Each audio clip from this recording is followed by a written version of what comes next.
of this according to, you know, this is the standard, but this is the, I like to get Boot up here. Come up for a second. Get you in the picture. I like to do a little bit more talking about what you kind of did with the wood here, what various types of woods that you use. Yeah. As far as like, you know. We've got several different models of the acoustic guitars. We've got one called the BP, which is just a short abbreviation for big parlor, and it's sort of like an L-double-O kind of body style. And then we have one that's kind of like an OM style, and then this is it's more like a dreadnought style. We call it the Judge. Yeah. And so, you know, we use the thing we do different with BA Ferguson guitars is that we really believe in being a good steward of you know what's given to us on the earth and stuff, but also like the fact that, like, you know, there's a reason people search for the vintage guitars, and you know it's all about how dry the wood is and how, you know, it's aged and all that stuff. So a majority of the woods that we use in our guitars are repurposed. They're all either from old pianos, broken down furniture, all kinds of stuff that is just kind of left out there to rot, you know. And we get calls from people all the time asking us to move their pianos because they don't want to see them go to the dump, and they know that, well, at least, you know, you guys will take it and use it for something. Yeah, some of these pianos are like, what, 100 years old? Yeah, some of them are 150 most of years them, old. yeah, we get them, you know, anywhere from 70 to 100, 150 years old. In fact, Predice was over there at the shop with me not long ago, helping us take apart those pianos and stuff. And you should see some of the wood inside is in immaculate condition, and they're like 100-year-old wood, and this wood is in great condition. I mean, and it's the resonance, you pluck the board and it's like, the resonance is incredible. You know, it's been aged properly. And yeah, like we get the necks and stuff, we usually take them out of the beams on the back of the pianos and stuff. A lot of times we find them made out of maple, or stuff like sycamore, or you know, birch and stuff. So we use that for necks. It's real stable. It's pretty well quarter sawn and stuff. So they'll be really stable. And then the tops, we usually get from the we get our tops from two sources: either the piano soundboards in the pianos themselves. That's mostly Adirondack spruce. That stuff sounds incredible, especially on our BP models. For some reason, that smaller body guitar just has so much punch with that sort of top on it. And then we also get our spruce from a place in Alaska that they specialize in finding downed trees or logs that wash up on shore, and it's usually old growth stuff, but they basically pay a fee to the state to be able to haul that log as soon as they find it. Either they'll find a tree that's about to die or something like that, and then they'll take it, and they don't cut anything down. They just, you know, they use what's old. And there's a couple of the guitars we have that were made from we call it the head tree, and it was 60 years basically just dried in the ground out in nature and stuff, and just for 60 years just sat out there just drying, and made a couple of guitars from that stuff, and they sounded great just because of that age. And then you do one from the big wine barrels. Yeah, there's actually, very interesting. Yeah, we have enough material to make two more, but we made just a limited series, and it's cool because you can kind of make some limited series, and they're all unique. I mean, we can make two rosewood guitars with spruce tops, but they'll come from completely different places. The Wine Cellar series is, yeah, what he's talking about is basically there's a club in Hartsville, Woodworkers Club, and amongst them some got some billets from some old wine casks from I think there was the winery was in old. I think it was the Old Ruby Winery is what it was, and they closed down. And so they got some billets. And most of those guys used a good bit of that, and they had one of these billets left, and they gave it to me to use for that. Made an incredible sounding guitar.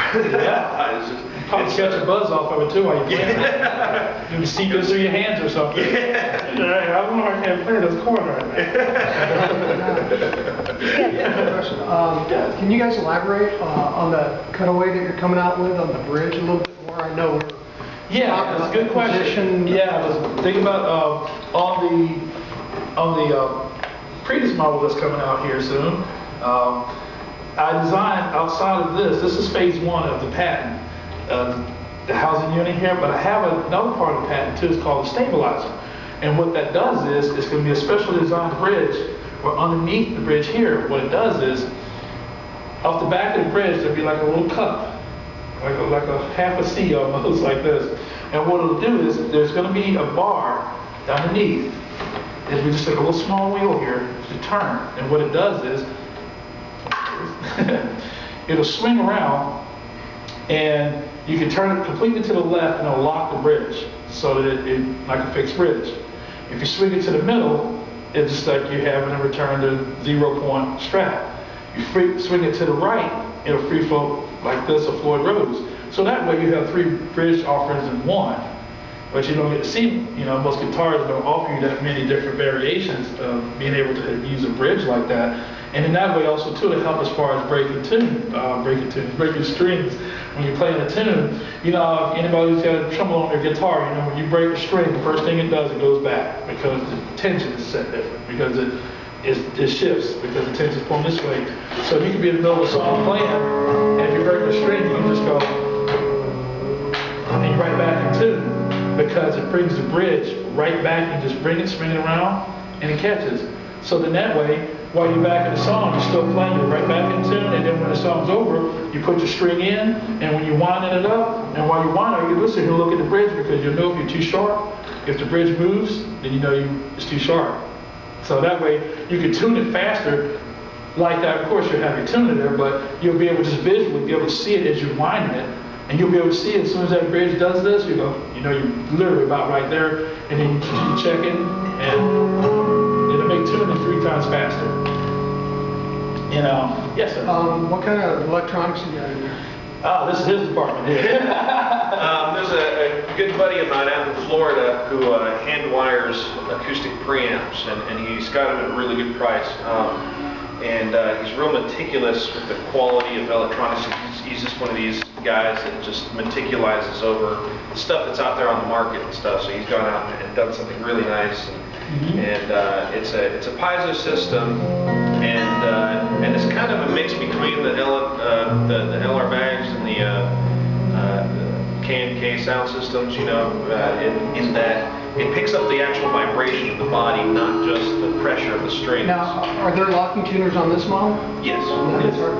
Yeah. All the guitars with the tremolo system will automatically come in. Yeah, I noticed this one stays in tune pretty well. It's that. With the nothing there. I know my new Strat, I have a roller nut on it because of the tuning problems inherited with Strats. I'm real impressed with that. Yeah. The way he's beating on it and staying in tune. That's great.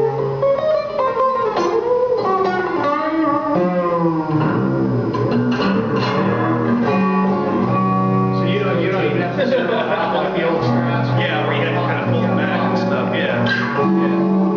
You can do backwards on this. That's another cool way you can do vibrato too, is bring it backwards.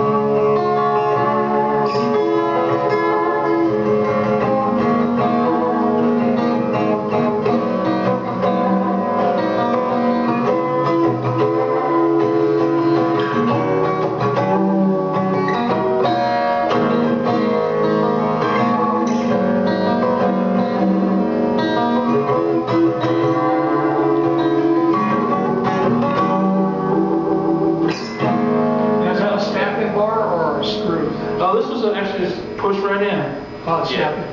And we have it in there pretty snug so that it doesn't move on you, it doesn't swing around, so you can use it just about any time. Yeah, and that's what I like about it, because you can be doing all kinds of picking, and a lot of times I'll do this too. If you're picking, you can take your arm and use it. Yeah, make like your own vibrato, basically.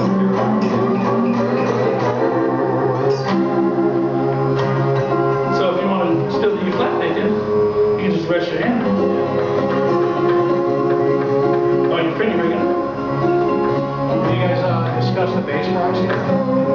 Yeah, we have a price sheet and everything. I was going to say back to the preamp in there.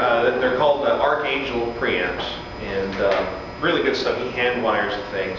and you know, has real high quality components. I think they're gold plated and stuff. So he's really just knack for detail on that stuff. Sounds real nice. Yeah. Well, actually, here, like, invite one of you guys up. You want to try it? Who wants to be first?